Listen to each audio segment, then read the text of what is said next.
Halo, selamat pagi teman-teman. Selamat beraktivitas, semoga semua dalam keadaan sehat. Hari ini cuaca sangat cerah sekali teman-teman. Dilanjut ngopinya, monggo kita sambil membahas tentang keamanan kandang ya. Bab keamanan kandang dalam hal bab penyakit ya, aman dari penyakit. Ini habis ngawang ya. Habis ngawang kayak gini, kita panggil ya. Kita panggil untuk masuk ya. Kita akan bahas dari segi keamanan penyakit. Kandangnya harus bagaimana begitu. Kita buka dulu pintu masuknya ya. Tadi saya tutup triplek. Kemudian kita panggil. Nah, kalau saya pakai wadah pakannya seperti ini teman-teman. Jadi mudah dibersihkan, dibalik sudah bersih. Coba kita panggil.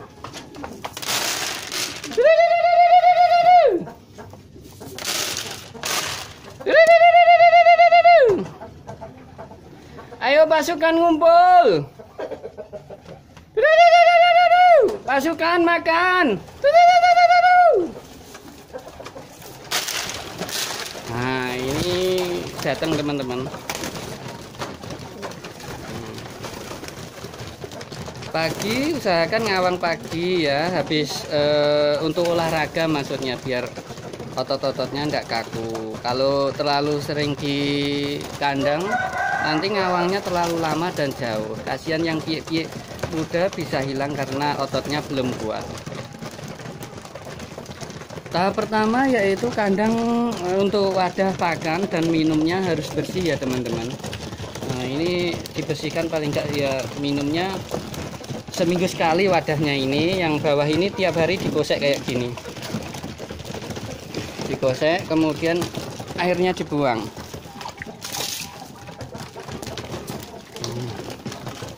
Kalau wadah pakannya itu cukup tinggal balik aja, dia habis makan terus minum. Wadah minum ini harus bersih ya teman-teman. Kalau biasanya penyakit itu datang dari wadah minum yang kotor, itu cacingan. Kemudian kotorannya yang lain mungkin berak hijau, kemudian kotorannya masuk ke wadah ini, ke tempat minumnya ini. Nah, terus diminum teman yang lain, akhirnya teman lain juga terkena berak hijau juga, nular. Wadah pakan bersih, minum bersih. Kemudian untuk tes keamanannya ya, kira-kira ini kalau dihuni merpati ya, ini layak huni atau enggak gitu ya. Kalau layak huni, maksudnya kita masuk ya, kita masuk ke kandang seperti ini. Kita masuk ke kandang. Ini kita pun di kandang itu rasanya nyaman. Rasanya nyaman. Udara yang kita hirup ini kita tidak sengak, tidak terlalu bau kotoran ya. Kita nyaman di dalam, istilahnya ungkep, tidak apa-apa. Ungkep dalam artian ungkep karena cahaya matahari atau sinar mataharinya masuk banyak, jadi terasa agak panas.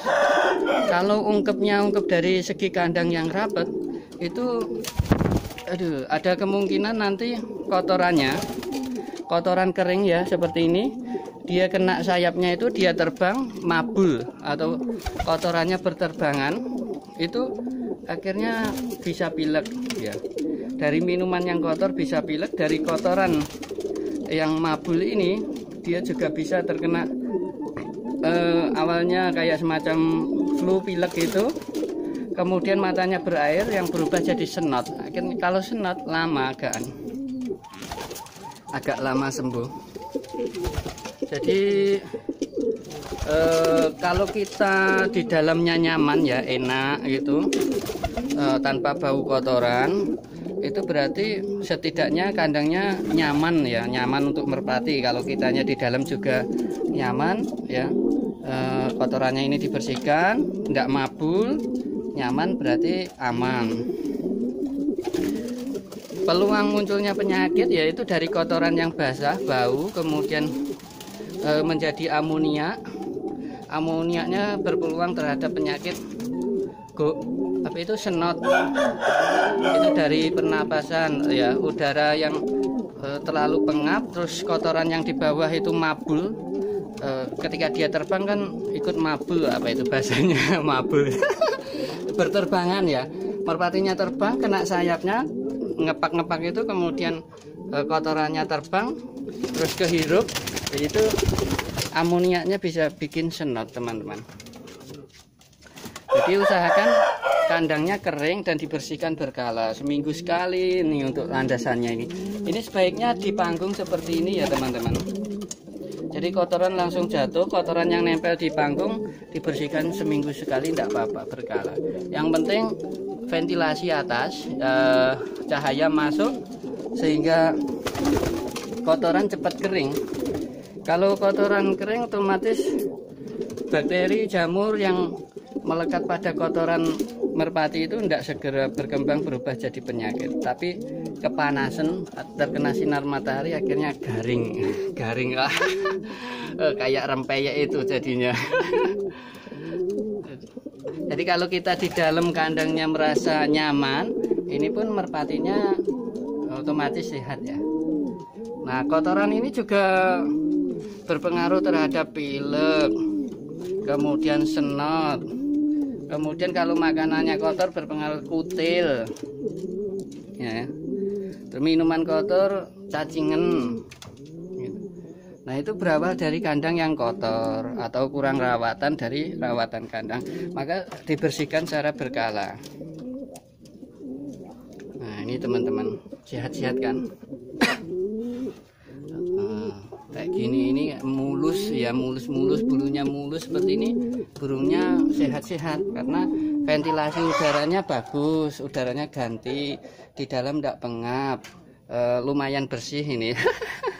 Gitu. Terus apalagi ya yang sering itu, kalau kutil biasanya dikasih makan nasi, itu nasinya itu melekat, akhirnya jadi kutil itu kotorannya. Nasi yang kotor melekat terus tumbuh kutil. Ini teman-teman, ini cukup sinar matahari, dia bisa jemur. Kalau siang ini dari atap ya, atapnya itu ada sinar matahari yang masuk sehingga otomatis tiap hari ini kejemur, tidak perlu istilahnya jemur repot-repot, semua udah otomatis. Kemudian kalau malam itu sebaiknya dikasih lampu ya. Ini belum tak pasang tempat saya, tapi mau tak pasang lampu, taruh atas itu 5 watt saja, tidak usah terang-terang. Fungsinya untuk tikus itu kalau malam biasanya datang nyari sisa-sisa makanan ya teman-teman. Sisa-sisa makanan merpati yang jatuh itu dia nyari-nyari itu. Kalau ada lampunya takut ya. Kemudian dipasang itu tancepan listrik untuk nyamuk ya, untuk nyamuk. Nanti dibelikan obat nyamuk yang elektrik itu, tinggal tancap, burungnya aman. Jadi kalau kandangnya besar kayak gini kan jelas tidak mungkin mau ngerodong ya, mau ngerodong jelas tidak mungkin. Jadi solusinya pakai obat nyamuk yang ditancap itu elektrik itu. Ini nyamuk itu musim-musim hujan ini, kalau datang musim hujan genangan air, nyamuknya luar biasa banyak. Jadi kalau digigit nyamuk, ada kalanya kena cikumunya itu atau lemes itu. Jadi tahu-tahu sehat kok akhirnya lemes gitu, lemah, letih, loyo, lemes, nah gitu, langsung sakit. Karena ini tiap hari digigiti sama nyamuk, itu berkurang darahnya, terus staminanya juga berkurang. Kemudian kalau kandangnya kotor, itu kreki, biasanya kreki apa, kutu itu di sayap ya, di sayap, bersarang di sayap. Apalagi habis mengeram anggrem itu kan pasti ada kutunya. Kutu kecil-kecil itu merusak sayap ya, sayapnya bisa bolong-bolong kalau terbang ngobos. Nah, itu dibelikan obat kutu ya, disemprot kandangnya. Nanti pada video tutorial berikutnya akan saya jelaskan caranya nyemprot kandang. Jadi nyamuk dikasih obat nyamuk yang elektrik itu ditaruh, tikus dikasih lampu 5 watt saja biar ndak celurat-celurut gitu ya, itu nyari-nyari makanan sisa.